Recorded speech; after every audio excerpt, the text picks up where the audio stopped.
Halo semuanya, perkenalkan nama saya Naila Zahra Fitriani, absen 4 dari program studi Pengelolaan Arsip dan Rekaman Informasi. Nah, pada video kali ini saya akan membahas mengenai lembaga pengelola arsip daerah.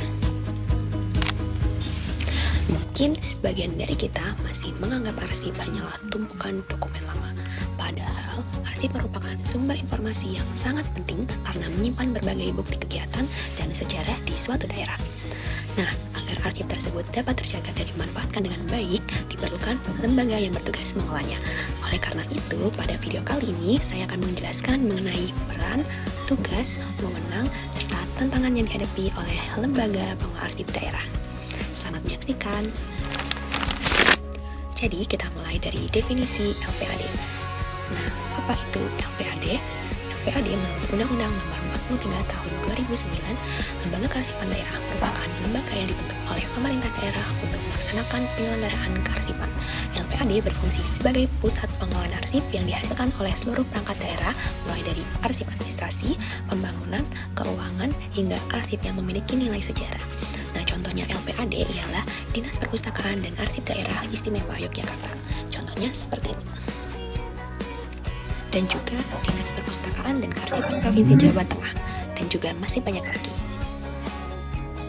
Nah, jadi LPAD itu bukan sekedar ruang penyimpanan arsip, tetapi lembaga resmi pemerintah yang memiliki tugas dan kewenangan dalam bidang kearsipan.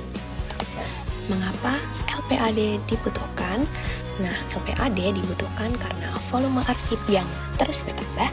Yang kedua, menjamin arsip tidak hilang atau rusak. Yang ketiga, mendukung administrasi pemerintahan. Dan yang terakhir, menyelamatkan arsip bernilai sejarah. Nah, jadi setiap kegiatan pemerintahan itu menghasilkan arsip. Jika tidak dikelola dengan baik, arsip dapat hilang, rusak, atau sulit ditemukan kembali. Oleh karena itu, LPAD dibentuk untuk memastikan arsip tetap terpelihara dan dapat digunakan sebagai sumber informasi maupun bukti administrasi. Kemudian, lanjut ke fungsi dan tugas LPAD. Fungsi dan tugas LPAD yang pertama ialah mengelola arsip inaktif, yang kedua, mengelola arsip statis, yang ketiga, melakukan pembinaan kearsipan, yang keempat, memberikan layanan arsip, dan yang terakhir, melestarikan arsip daerah. Nah, LPAD ini menerima arsip yang sudah tidak aktif digunakan oleh OPD dan melakukan penilaian terhadap arsip tersebut.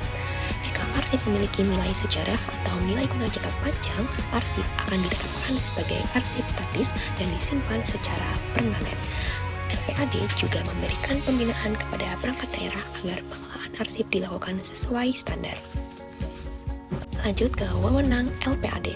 Yang pertama ialah akuisisi arsip, yang kedua penilaian arsip, yang ketiga penetapan arsip statis, yang keempat pengawasan kearsipan daerah, yang kelima pembinaan OPD. Nah, LPAD ini memiliki kewenangan untuk menentukan nasib suatu arsip. Melalui proses penilaian, LPAD dapat memutuskan apakah arsip itu perlu dimusnahkan atau dipermanenkan sebagai arsip statis. Nah, selain itu juga, LPAD berwenang melakukan pembinaan dan pengawasan terhadap pengelolaan arsip di lingkungan pemerintah daerah.